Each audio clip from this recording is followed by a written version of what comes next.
नमस्कार दोस्तों, हमारे चैनल अशोक पाल ब्लॉग में आपका स्वागत है। सर, आज आपको पसार एक्ट के बारे में जानकारी दूंगा। ये पसार एक्ट क्या है और ये कब लागू हुआ।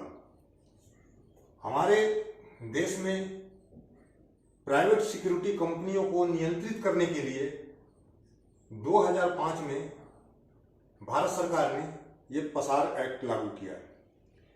पसार का फुल फॉर्म होता है private security agency regulation act, जो 2005 में लागू किया गया। इसके अंतर्गत कुछ मूलभूत सुविधाएं दी गई हैं जो पहले बहुत सारी कंपनियां नहीं देती थी। उन सबको नियंत्रित करके सरकार ने ये रूल लागू किया है। इसके अंतर्गत भारत का कोई भी नागरिक, जो भारत का नागरिक है, वही इसके अंतर्गत भर्ती हो सकता है। उसका चरित्र उत्तम होना चाहिए। किसी भी न्यायालय द्वारा दोषी घोषित नहीं होना चाहिए या किसी भी सशस्त्र बल सेना के द्वारा बर्खास्त नहीं किया गया होना चाहिए। सुरक्षा कर्तव्यों में प्रशिक्षित होना चाहिए, ट्रेंड होना चाहिए। शारीरिक मापदंड, जो पुरुष हैं उनके लिए 160 सेंटीमीटर मिनिमम हाइट होनी चाहिए और जो महिला है उनकी 150 सेंटीमीटर की हाइट होनी चाहिए। उसके बाद भर्ती से पूर्व पुलिस के द्वारा उनका वेरिफिकेशन यानी सत्यापन होना चाहिए। कम से कम 10th पास होना चाहिए। कोई भी गार्ड या सुपरवाइजर जो हो, कम से कम 10वीं पास होना चाहिए। उनकी आंखों की दृष्टि लेफ्ट की 6/6 होनी चाहिए, राइट की भी 6/6 होनी चाहिए, यानी अच्छी नजर होनी चाहिए। अच्छी सुनने की शक्ति होनी चाहिए, यानी वो बहरा ना हो, कम सुनाई देने वाला ना हो, पूरी अच्छी से साफ सुनने वाला हो।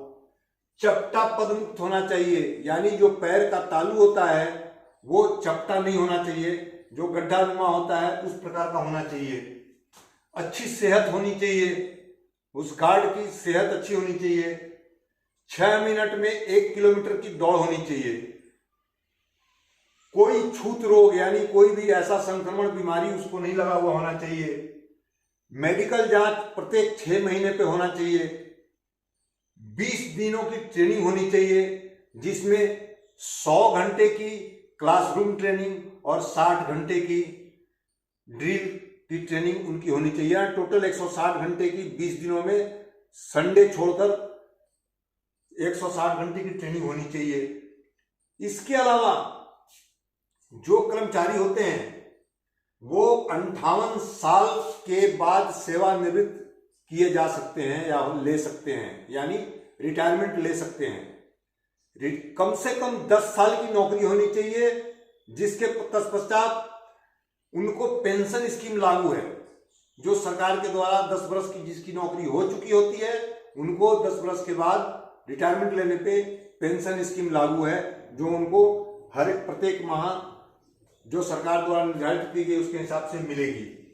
उसके अलावा किसी भी कर्मचारी की समय अनुसार जब ड्यूटी पे होते हैं, अगर किसी की मृत्यु हो जाती है किसी कारणवश, तो उनका उस समय का वेतन का लगभग 70% पेंशन के रूप में उनके परिवार को सहायता के रूप में मिलती रहेगी।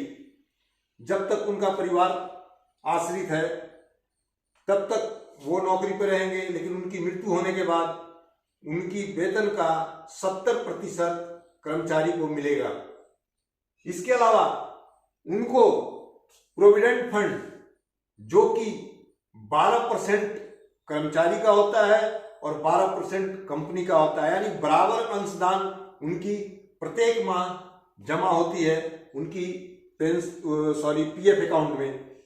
इसके अलावा मेडिकल की सुविधा है, जिसके अंतर्गत 1.75% उनके वेतन से और 4.75% नियोक्ता यानी एम्प्लॉयर जिस कंपनी के लिए वो काम कर रहे हैं उसके द्वारा मेडिकल की सुविधा अंशदान ईएसआई कर्मचारी बीमा योजना के अंतर्गत जमा की जाती है। तो ये सारी सुविधाएं उनको पसार एक्ट के अंतर्गत लागू की जाती है।